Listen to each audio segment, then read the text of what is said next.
Olá! Hoje a gente vai mergulhar numa estrutura cósmica que é, olha, fascinante, a cosmologia da Umbanda. A gente vai tentar entender as forças divinas que sustentam tudo, os orixás e como é que as hierarquias deles se organizam, sabe? Desde as dimensões mais puras até chegar aqui, no nosso mundo. Então, para a gente começar essa conversa, vamos partir de uma pergunta que é um verdadeiro quebra-cabeça, né? Pensa só, como é que pode duas culturas completamente diferentes, de cantos opostos no mundo, compartilharem as mesmíssimas qualidades por dentro? Sabe, os mesmos valores, os mesmos sentimentos. Essa pergunta, ela é a chave para a gente destravar todo o resto. E a analogia que o material de origem traz para isso é genial. Imagina aí, de um lado, as diferenças que a gente vê por fora. Pega, por exemplo, o povo japonês e o povo nigeriano. Aparência, cultura, língua, nossa, parece que são de mundos diferentes, né? Mas aí, a gente olha para dentro. E o que a gente encontra? As mesmas qualidades. A fé num poder maior, o amor pela família, pelo país, o respeito pela hierarquia, pela ordem. Por fora, tudo diferente, mas por dentro, a essência é a mesma. E é exatamente aqui que a gente faz a ponte do humano para o divino. Porque olha só que interessante. Esse mesmo princípio de aparência diferente, mesma essência, se aplica direitinho aos mistérios divinos dos orixás. É como se eles fossem manifestações diferentes, com aparências distintas, mas que no fundo, compartilham uma única essência divina. Todos interligados fazendo parte de um todo muito maior. Beleza, então vamos dar um zoom out agora, vamos olhar para o palco cósmico, onde todas essas forças atuam, os blocos que literalmente constroem a nossa realidade. E tudo mesmo, começa com um número, 7. É isso. Na cosmologia da Umbanda, a gente está falando de 7 dimensões elementais puras. Elas são a base de absolutamente toda a criação. É o alicerce onde todo o resto é construído. E o mais legal é que cada uma dessas 7 dimensões tem um governo, uma força divina específica que cuida dela, um orixá regente.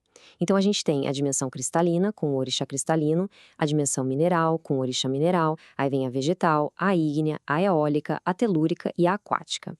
Cada uma delas tem o seu próprio trono regente da natureza, que é quem sustenta e organiza tudo ali. E olha, só pra gente ter uma noção da escala disso, a gente não tá falando de um lugarzinho, sabe? Não.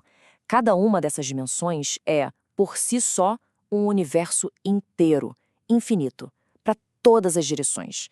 É uma coisa de uma vastidão que é até difícil de imaginar. Ok, então a gente já entendeu o espaço onde tudo acontece. Agora, que tal a gente entender a física por trás disso? A lei que rege essas dimensões. E o princípio fundamental é o do magnetismo bipolar. Uma coisa que, na verdade, a gente conhece muito bem aqui no nosso mundo, né? Funciona assim. Igualzinho a um ímã, cada dimensão dessas tem dois polos. Tem o polo positivo, que é o polo que irradia, que expande. Pensa no Sol, sabe? Que manda luz e calor para todo lado. Esse é o positivo. E aí tem o polo negativo, que é o exato oposto. Ele é denso, ele absorve, ele concentra tudo. Pensa na força da gravidade, que puxa tudo para o centro. É essa a ideia. E essa imagem que a gente vê agora do material de origem ilustra isso de um jeito perfeito. Dá uma olhada aí. Na esquerda, a gente tem o polo negativo, o atrativo. Ele age como um redemoinho, um vórtice, puxando e concentrando a energia. Agora, olha para a direita. Ali está o polo positivo, o irradiante. Ele faz o contrário. Ele expande, distribui essa energia para todo canto. Simples assim. Um puxa para dentro, o outro joga para fora. E quando a gente junta esses dois polos, o que a gente tem? A estrutura completa de uma dimensão. Ela é formada por 7 níveis de vibração positivos, os que irradiam, e mais 7 níveis de vibração negativos, os que atraem. No total, dá 14 faixas vibratórias. É um sistema, né, perfeitamente equilibrado. 7 para um lado, 7 para o outro. Certo. Agora vamos aprofundar um pouco mais. Vamos tentar entender o que os orixás são de verdade. Porque eles não são só governadores de dimensões, não, é mais profundo. Eles são os sustentadores das essências fundamentais da própria criação. Lá dentro de cada dimensão, os orixás trabalham com fluxos de energias puríssimas. O nome disso é essência. Então tem a essência cristalina, a mineral, a vegetal e por aí vai, para cada uma das 7 dimensões. Uma boa forma de pensar nisso é como se fosse o código-fonte espiritual por trás da matéria.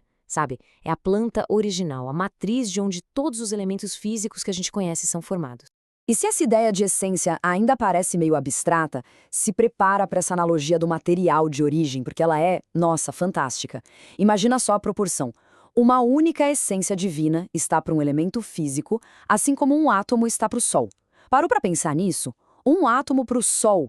Isso dá uma noção da concentração de poder, da energia absurda que está contida em cada uma dessas essências puras. Ok, ufa.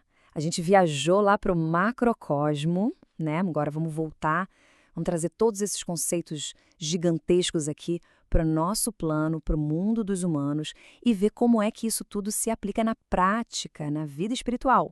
E quem faz essa ponte entre essas dimensões tão distantes e a gente?